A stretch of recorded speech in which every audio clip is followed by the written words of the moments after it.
In this video, we're going to dive into ChatGPT's features called Canva. If you never used that before, stay with me, you will be a pro by the end of this video.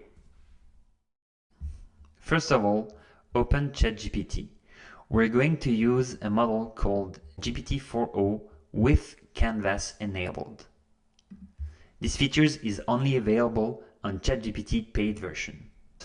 So today we're going to use ChatGPT to create a clear workout plan for a gym routine. Before even starting to write a prompt, I really need to make sure what is my intention and what I'm going to reach through this conversation. So let's start generating our initial prompt that will help us achieve that today. We're going to use the prompt anatomy methodology. If you're interested to know more about it, you can check my YouTube channel on the link below. We're going to start telling the AI to impersonate the role of a gym trainer expert. Assume the role of an expert gym trainer who promotes healthy routines rather than performance and quick muscle gain. Secondly, the context. Remember, the context is extremely important. It's what's going to make the AI bring you personalized content that really gets you what you want. Let's paste it here. So I'm going into detail. I'm telling the AI that I'm looking for a 1-hour gym workout. The workout will be conducted in a commercial gym. I prefer classic, simple exercise, minimal equipment, and so on. I really go deep into what I'm looking for. Then the task. It's important to be clear about what you want to achieve within this conversation. What I want is to create a detailed workout plan. The next information I'm going to input within my prompt is the format.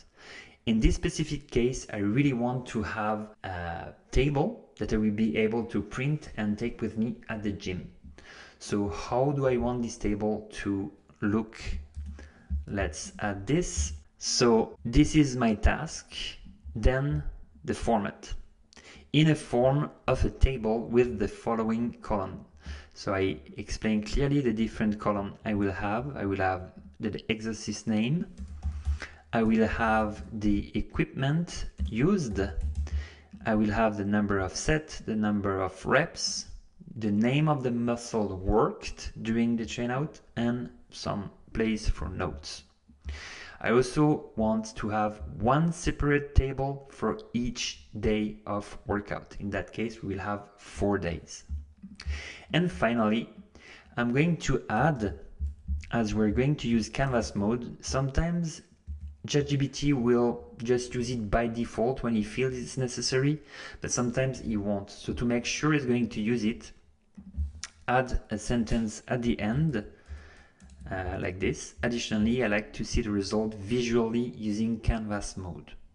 And one more last thing. Remember, we're talking to an expert. Maybe we're not expert in that field, and maybe we missed some information while we were writing the context of our prompt. So to be sure the expert has all the information to create the best plan possible for you, you can add this sentence at the end. Before creating the table in Canvas, ask me 10 questions to help you craft a more personalized training. So by doing that, ChatGPT is not going to engage directly with Canvas mode. It's first going to ask you 10 questions.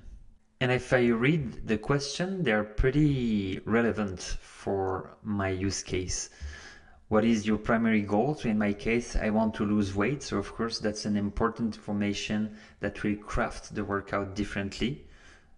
What is if I have any physical limitation, my current fitness level, and all of those questions are really going to help the AI to even craft a more adapted workout for me.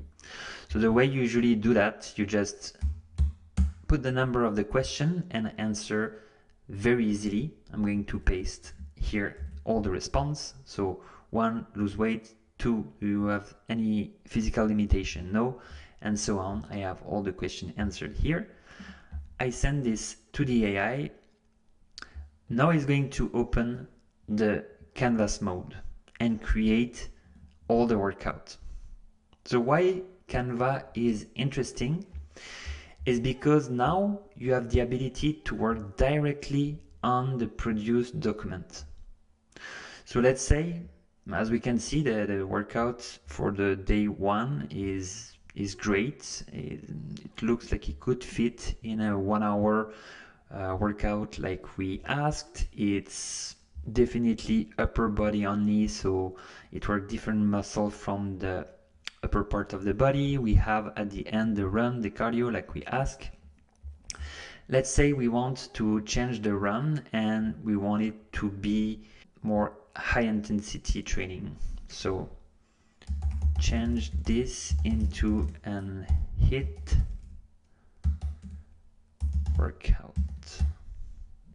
So you can just select the space you want to modify, and with this field can ask additional requests to the AI, and it will work only on that section, but keeping in mind the whole page as a context. You can see it's thinking up and is changing my run into a HIIT sprints into the treadmill, and in the note he explained me what he's expecting. So alternate 30-second sprint, 30-second walk, and so on. So the really advantage of Canvas mode is to be able to, instead of regenerating all the content all the time, that could also lead to additional errors. You can really work on a specific part of your content, and this is very useful. There is additional features here on the side to the right. The add emoji features will just add emoji everywhere. It's a little joke from OpenAI, I guess, because it's not very useful. When you click here, there is emoji popping everywhere. I'm not going to do it because it's going to destroy my page. Add final polish. If you click here, you can see it's going to review all the plan and make sure everything is fine. Reformat if necessary.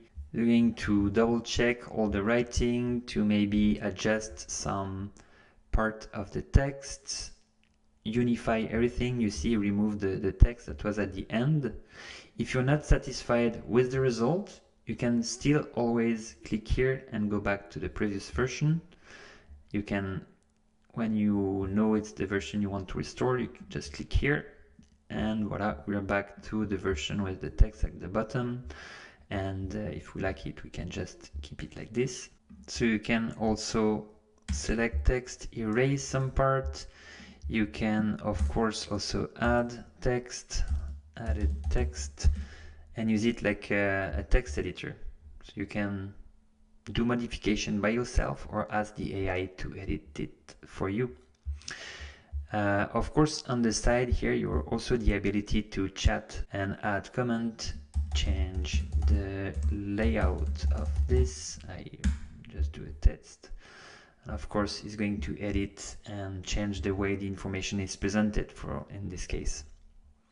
Again, if I'm not satisfied with the response, as soon as it's done, I can just revert back to the original content here, restore this version, and voila, I'm back to this version. Another feature is the reading level. If you want this text to be more accessible for kids, for example, you can lower it for kids, or for graduate school, if you want the text to be more appropriate for those kind of audience. Let's try it with kindergarten. And you will see it will again go through the plan and adapt it for kids. As you can see, the notes are way more friendly. Lay on a bench and push up, try your best, use help if needed, and so on. So my workout plan is now adapted for kids.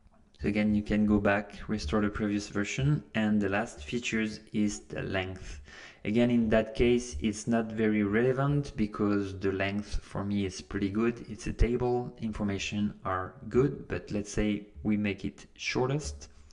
It will probably reduce the amount of data we have. It's more concise and easier just to bring. So this is the quick introduction on how to use Canvas. Of course, this case I use it to create tables for a workout plan, but it's very efficient for text, email, LinkedIn posts, and so on. Also for code, it can handle very well little piece of codes that you adapt and change as you go.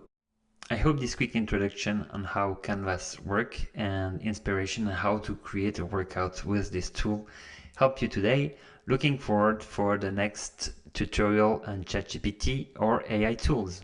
Have a good day.